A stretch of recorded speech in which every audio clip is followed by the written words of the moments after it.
کوفے میں گونج رہی ہے آواز کربلا، کوفے میں گونج رہی ہے آواز کربلا، مسلم کے خون سے ہوا آغاز کربلا۔ ایس دینی سٹوری چینل پر خوش آمدید۔ کربلا داستان کی چھٹی قسط کے ساتھ میں حاضر ہوں۔ آج ہم کربلا داستان میں حضرت امام حسین کے سفیر مسلم بن عقیل کی شہادت کا واقعہ سنیں گے۔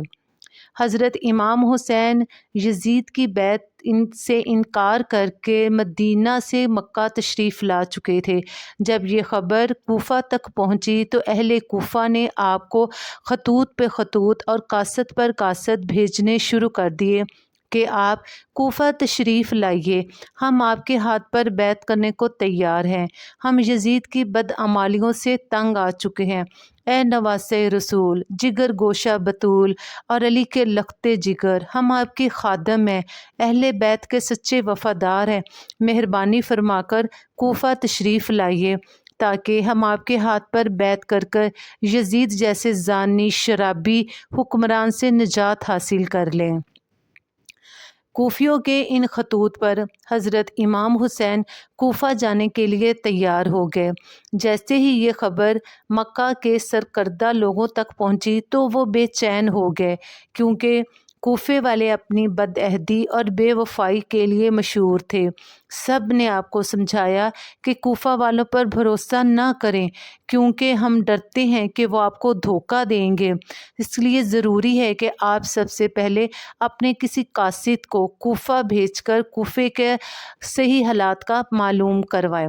حضرت امام حسین کو یہ تجویز اچھی لگی اور آپ اس پہ راضی ہو گئے، اور آپ نے اپنے چچا زاد بھائی مسلم بن عقیل کو اپنا قاصد بنا کر کوفہ بھیج دیا۔ حضرت مسلم بن عقیل اپنے دو کم سن بیٹوں محمد اور ابراہیم کے ساتھ کوفے میں داخل ہوئے تو کوفے کی فضا خوشی و مسرت کے نعروں سے گونج اٹھی۔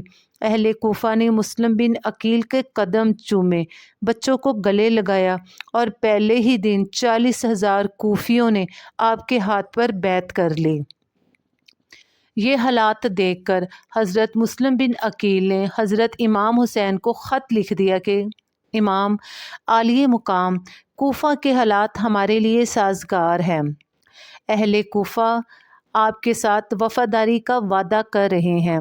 پہلے ہی دن 40,000 کوفیوں نے میرے ہاتھ پر آپ کی بیعت کر لی ہے، اس لیے آپ فوراً کوفہ تشریف لائیے تاکہ ان کو یزید جیسے فاسق حکمران سے نجات دلائی جا سکے۔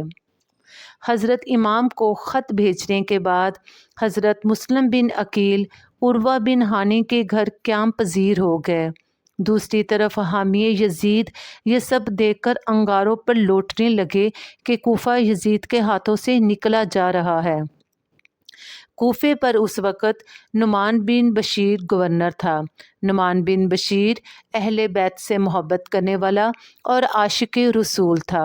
وہ سب جانتے اور دیکھتے ہوئے بھی خاموش رہا اور مسلم کے خلاف کوئی کارروائی نہ کی۔ اس پر حامی یزید گورنر نعمان بن بشیر کے پاس گئے اور کہا، جو کچھ کوفہ میں ہو رہا ہے وہ یزید کے خلاف ہے، آپ مسلم کو گرفتار کریں یا قتل کر دیں، کیونکہ آپ یزید کے تنخواہ دار ملازم ہیں۔ گورنر نعمان بن بشیر نے جواب دیا، تنخواہ ایک علیحدہ چیز ہے، میں اہل بیت کا خون بہا کر دین اور دنیا میں رسوا نہیں ہونا چاہتا، اور ایک سید زادے کو قتل کر کر اپنی عاقبت کبھی خراب نہیں کروں گا۔ گورنر نعمان بن بشیر کا جواب سن کر حامی یزید نے دمشق میں کوفہ کے حالات لکھ کر یزید کو بھیج دیے، جس پر یزید نے گورنر نعمان بن بشیر کو معطل کر کر ابن زیاد کو کوفہ کا نیا گورنر مقرر کر دیا۔ ابن زیاد نے کوفہ پہنچ کر اہل کوفہ کو دھمکایا اور کہا، اگر کسی نے حکومت کے خلاف ساتھ دیا تو میں تم سب کے گھر جلا کے راکھ کر دوں گا اور تم لوگوں کے سر کاٹ کر چوک پہ لٹکا دوں گا۔ ابن زیاد کی تقریر سن کر کوفہ اپنی بیعت سے پیچھا ہٹنے لگا۔